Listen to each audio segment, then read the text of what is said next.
কোনো ধর্ষক নিজে মুখে স্বীকার করবে আমি অপরাধ করেছি, সেখানে আর মোটেও সময় নেওয়া উচিত না। আমার কাছে ফেসবুক প্রতিবাদটা ইম্পর্টেন্ট না, চাওয়ার কিছু নাই, জাস্ট আইন প্রতিষ্ঠা করতে হবে এবং সেই আইনটা এমন হওয়া দরকার মানুষের গাইলম শিউরে ওঠে।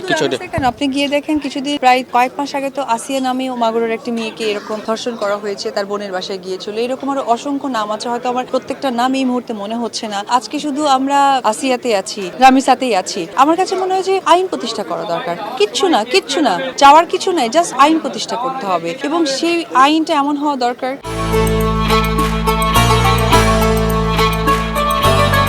যাতে অনেক মানুষের গাইলম শিউরে ওঠে, যে ধর্ষণ কথাটা বলার আগে যেন তারা চিন্তা করে। আমার কাছে ফেসবুক প্রতিবাদটা ইম্পর্টেন্ট না, কেন আসিয়ার সময় তো ফেসবুক প্রতিবাদ হয়েছিল, প্রকাশ্যে এনে তাকে শাস্তি দেওয়ার কথা বলা হয়েছিল। আমার মনে হয় যে আইনের ঊর্ধ্বে কোনো কিছু নয়। যখন কোনো ধর্ষক নিজে মুখে স্বীকার করবে আমি অপরাধ করেছি, সেখানে আর মোটেও সময় নেওয়া উচিত না।